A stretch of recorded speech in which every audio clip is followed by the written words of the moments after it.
Hey everyone, I want to show you how to use a contact form to not only get an email with the information, but also to add the information to Mailing Moss, maybe add it to a Google spreadsheet. And I want to show you the difference between the two things of how it looks.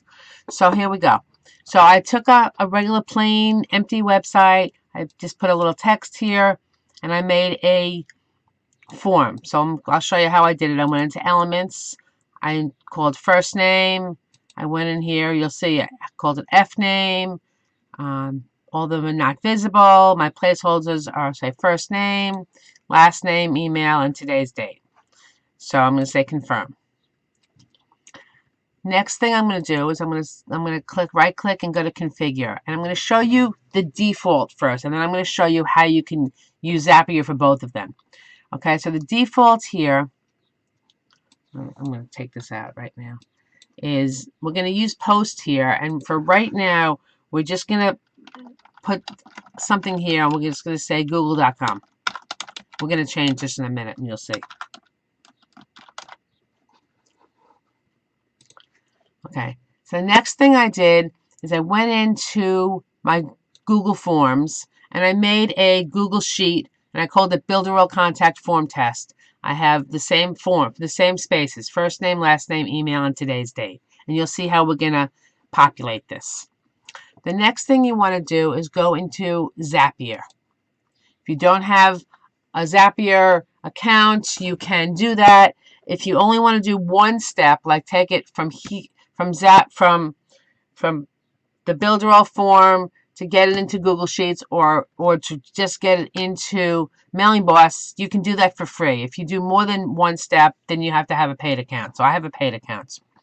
So let's show you what I did here. I'm going to make a new Zap. Make a Zap. The first thing you're going to do here is you're going to do a webhook. And a webhook basically is looking for information constantly to add it to your Google Sheet from anybody fills out your form.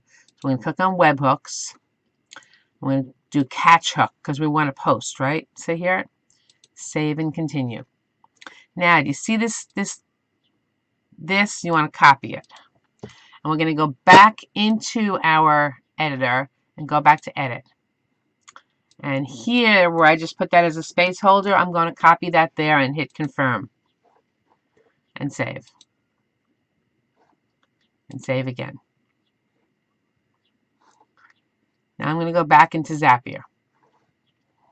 And say, okay, I did this. Okay. What it's looking for right now is it's looking for me to go in and fill out a contact form.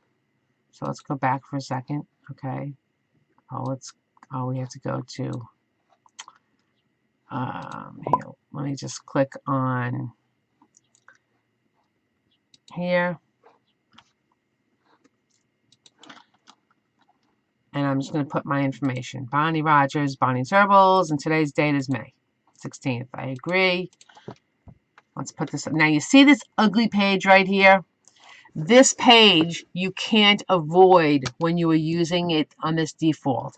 I don't like this page, so I'm going to teach you how to not have that.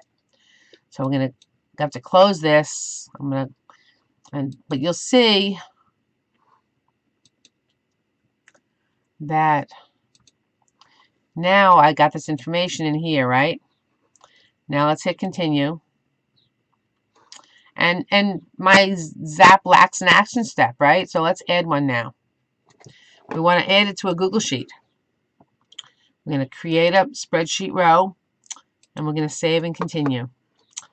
And so this is my Google account, bonniesherbals@gmail. And I'm just going to save and continue. And I want to look for my spreadsheet that I set up here, my Builderall contact test form. And then I want to look at the worksheet, because if you notice on spreadsheets, you can have sheet 1, sheet 2. I only have a sheet 1, so I'm going to click this one. And now it's going to look for that piece of information. So first name, Bonnie Rogers, my email, and the date. Continue. And now I'm going to send a test. So let's go check it out. Look, it's there. Yay! Okay, the next thing we're going to do is we're going to come back in here because I don't like that sheet when you clicked on it and it went to that awful page. Now I'm going to come in and I'm going to show you how to configure it the other way so we can get this information. So now I'm going to show you how to do it the other way. So let's start. We have our same form that we did before. We're going to right click. I'm going to say configure. We're going to use this one now, configure received email response. We're going to click on edit and I put my email in here, test, action taken after, submit. So now I can send them to a thank you page. So I went here and I chose thank you and say okay. Let me show you what the thank you page looks like. It's just a page, it's gonna, whatever you wanted to say on it, but I just put this here for our purposes. So as soon as they click submit, they're going to get to this. So they're going to know you got this information. Okay, so now let's go back to where we were on our home page.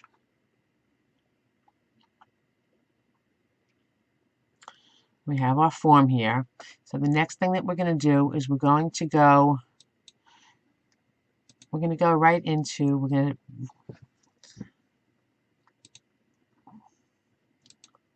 just going to go right to the main page, the home page. And we're going to redo this.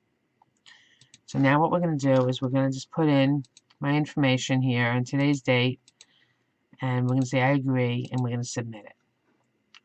And now I should have gotten an email directly into my email that says, right here, test, okay? Thank you for your information. We'll get back to you as soon as possible. So now what we're going to do with this information, watch. So now we're going to set up a Zap. We're going to go into Zapier, and we're going to set up a new Zap.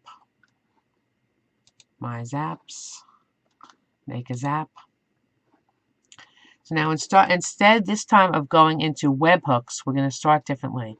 We're going to set up this stuff, and we're going to go to, if you typed in here email, it's going to take you, you can choose email parser by Zapier. And the first thing we're going to do is we're going to click on this little guy here that says parser.zapier.com. And we're going to create a mailbox. So this mailbox right here, don't pick up the explanation point. We're going to copy that. Next thing we're going to do is going to go back to our email here, and we're going to forward this email to that email address we just got. Send that there.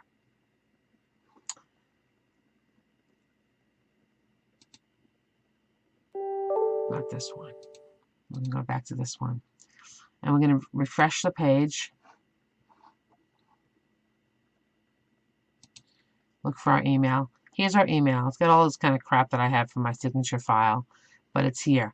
Now we're going to hit, before we do that, we're going to come down and we're going to see this is the information that went in there. F name, L name, email, date. What you're going to do is you're going to highlight that information, and you can write what you want to write, whatever you put onto your Builderall contact form. So I have first name and then hit save. And you're going to see it has these double brackets, so it knows what it's looking at. I'm going to do this for each one of those things. We're going to, I can't even highlight this thing. Last name.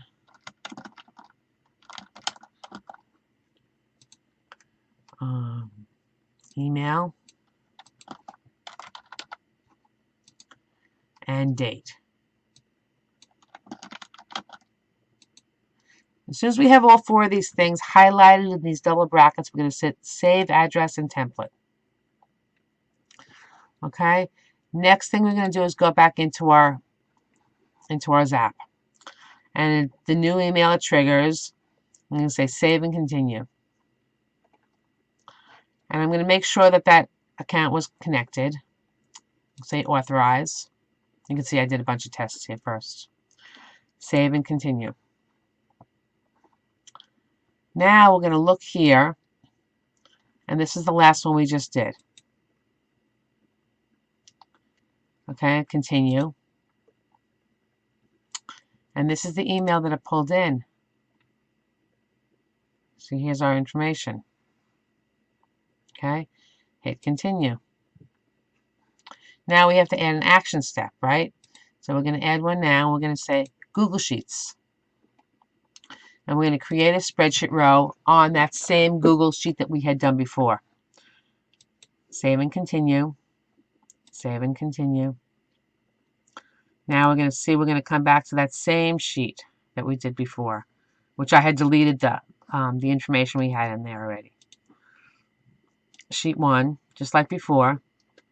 And now our first name, we have to look under parse output. So parse output first name. And the second one, parse output last name. The email, parse output email. And the date, let's find the date. Parse output date. Say continue. Now let's send a test to Google Sheets. There we go.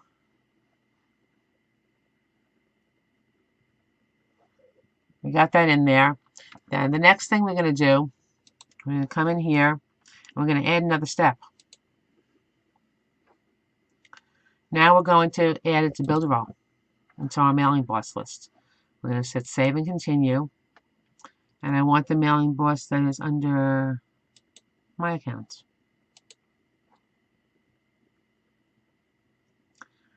And I want, say, new email. I want that same thing, the email. Name, new email.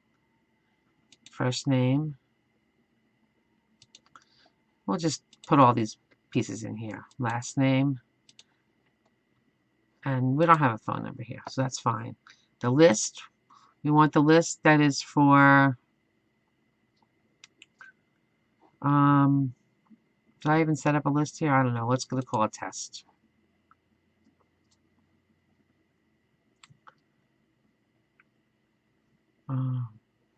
And we're going to say continue. And we're going to send a test to mailing boss.